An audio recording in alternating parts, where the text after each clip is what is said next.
जी नमस्कार साथियों, सभी का ANN नेटवर्क में तहे दिल से स्वागत है। साथियों आज हम बात करने वाले हैं आरआरबी एनटीपीसी 12th लेवल के रिजल्ट के बारे में और इसके आंसर की कब आएगी। देखिए आंसर की डेट आउट। जी हाँ साथियों, कट ऑफ बहुत कम जाएगी। सभी शिफ्ट का डाटा जारी। कुल पद 3445 और लाखों कैंडिडेट का सर्वे है ये। इतने नंबर वाले CBT 2 की तैयारी शुरू कर दें। जी हाँ साथियों, वीडियो स्टार्ट करने से पहले मैं आप सबसे गुजारिश करना चाहता हूं, जो बच्चे ANN नेटवर्क पर पहली बार आए हैं तो वे सभी बच्चे ANN नेटवर्क को सब्सक्राइब कर दें, ताकि हम जो भी वीडियो अपलोड करें आरआरबी एनटीपीसी 12th लेवल से संबंधित उसका नोटिफिकेशन सबसे पहले आप तक पहुंच जाए। तो चलिए साथियों, बिना किसी देरी के करते हैं वीडियो को स्टार्ट। देखिए आपका देखिए आरआरबी एनटीपीसी 12th सत्रीय उत्तर कुंजी का जल्द जारी होने की संभावना। उम्मीदवारों को मिल सकता है स्कोर का अनुमान। जी हाँ साथियों, आपका जो उत्तर कुंजी का यानी कि आंसर की है वो आपकी जल्द ही जारी होगी। और वो कब जारी होगी? देखिए, रेलवे भर्ती बोर्ड आरआरबी द्वारा आयोजित NTPC under graduate level CBT परीक्षा की प्रोविजनल उत्तर कुंजी अब जल्द ही जारी की जा सकती है। सूत्रों के अनुसार उत्तर कुंजी 14 से 16 सितंबर 2025 के बीच किसी भी दिन जारी की जा सकती है। साथियों 14 से 16 तारीख के बीच में, देखिए 14 को आपकी आ सकती है। अगर 14 को नहीं आई तो आपको 15 को आ सकती है। 15 को नहीं आई तो आपको 16 तारीख को 100% आ जाएगी। लेकिन इन 3 दिनों के भीतर आपकी उत्तर कुंजी जारी हो जाएगी। जी हाँ साथियों, आपने सही सुना। आपकी जो आंसर की है वो 14 या 15 या फिर 16 तारीख को 100% आ जाएगी। ठीक है ना। और देखिए, यह परीक्षा 7 अगस्त से 9 सितंबर 2025 तक देश भर के विभिन्न केंद्रों पर आयोजित की गई थी, जिसमें लाखों उम्मीदवारों ने हिस्सा लिया। अब सभी की निगाहें टिकी हैं आरआरबी की आधिकारिक वेबसाइट पर, जहां उत्तर कुंजी के साथ साथ आपके जो प्रश्न पत्र हैं वो भी उपलब्ध कराए जाएंगे। साथियों आपकी जो आंसर किया वो बहुत जल्द जारी होगी। अब देखिए उत्तर कुंजिका में क्या क्या होगा शामिल, आपको बहुत ये समझना बहुत जरूरी है, क्योंकि फिर जैसे आप ये समझ जाओगे, फिर जैसे ही उत्तर कुंजिका जारी होगी तो आप उसे समझने में तो आपको आसानी पड़ेगी। देखिए, सभी प्रश्नों के सही उत्तर आपको उत्तर कुंजिका में मिलेंगे। उम्मीदवारों द्वारा दिए गए उत्तरों की प्रिंट भी मिलेगी, सीट भी मिलेगी जो आपने उत्तर दिए थे, और प्रश्न पत्र की PDF। ठीक है ना। आपत्ति दर्ज करने का विकल्प।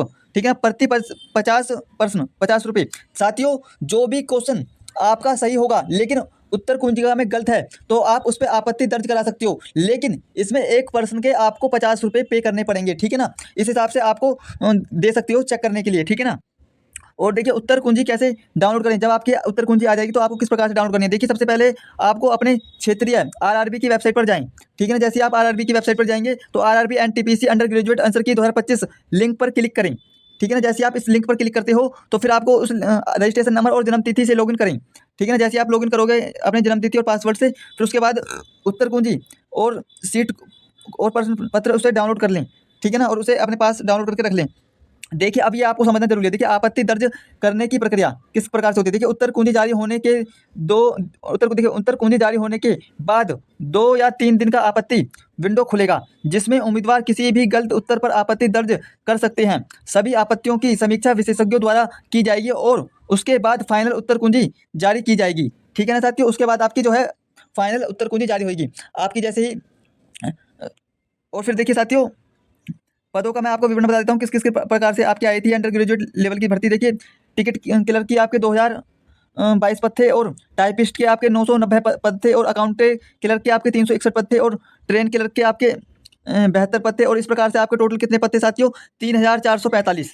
ठीक है ना। इस प्रकार से आपकी ये भर्ती रही थी। अब मैं बताता हूँ आपको category wise and zone wise vacancy किस प्रकार से थी आपके अंडर ग्रेजुएट 12th लेवल की। तो देखिए अहमदाबाद जोन में जनरल की 91 और EWS की 23 और OBC की 48, SC के 32, ST के 16 और टोटल मिलाकर इस जोन में 210 पोस्ट पद थे। ठीक है ना। और अजमेर में 71, बेंगलोर में 60 और भोपाल में 58, भुवनेश्वर में 56 और आपके बिलासपुर में 152, चंडीगढ़ में 247 और चेन्नई में 194।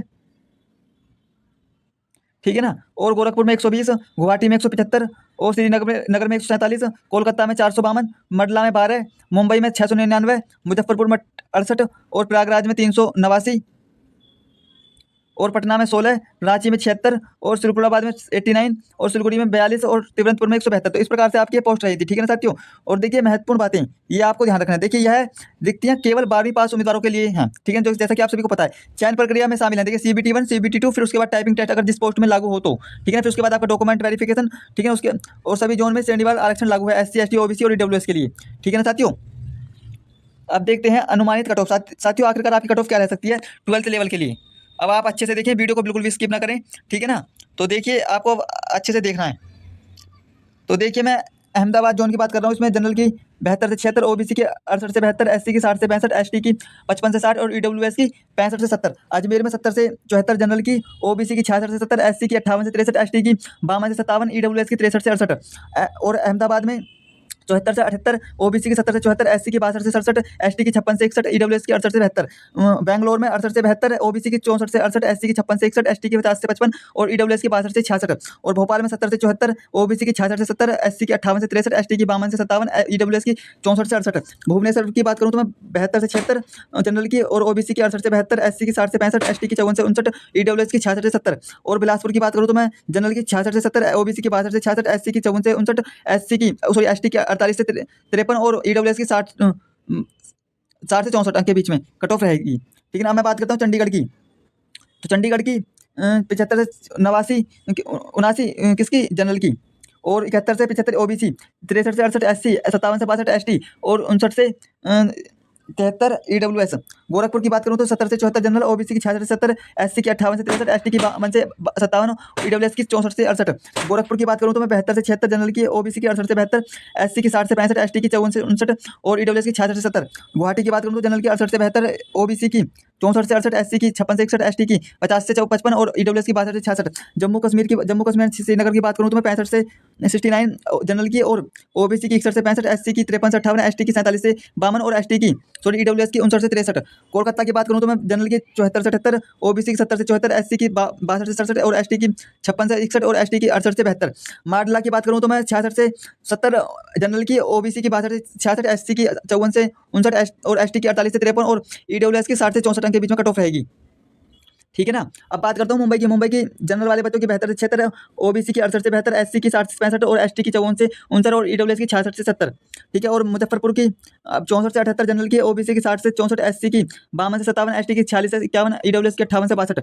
पटना की 70 से 74, ओबीसी की 66 से 70, एससी की आपके 58 से 63 और एसटी की 52 से 57 और ईडब्ल्यूएस की 64 से 68। रांची की बात करूँ तो 68 से 72 जनरल की, ओबीसी की 64 से 68 और एससी की 56 से 61, एसटी की 50 से 55 और एसटी की ईडब्ल्यूएस की 62 से 66। और चिलकुलाबाद की बात करूँ तो जनरल की 70 से 74, ओबीसी की 66 से 70, एससी की 58 से 63 और एसटी की 52 से 57 और ईडब्ल्यूएस की 64 से 68। सिलगुड़ी की बात करूँ तो जनरल की 65 से 59 और ओबीसी की 61 से 65, एससी की 53 से 58, एसटी की 47 से 52, ईडब्ल्यूएस की 59 से 63। तिरुवनंतपुरम की बात करूँ तो मैं 68 से 72 जनरल की, ओबीसी की 64 से 68 और एससी की 56 से 61, एसटी की 50 से 55 और ईडब्ल्यूएस की 62 से 66। तो इस प्रकार से साथियों आपकी कट ऑफ रहेगी। आप एक बार और देख लें। ठीक है ना। आप इसे देख लें अच्छे से। ठीक है ना। और जो बच्चे ANN नेटवर्क पर पहली बार आए हैं तो वे सभी बच्चे ANN नेटवर्क को सब्सक्राइब कर दें ताकि हम जो भी वीडियो अपलोड करें आरआरबी एनटीपीसी 12th लेवल से संबंधित उसका नोटिफिकेशन सबसे पहले आप तक पहुंच जाए। तो चलिए साथियों, मिलते हैं नेक्स्ट वीडियो में। तब तक के लिए धन्यवाद।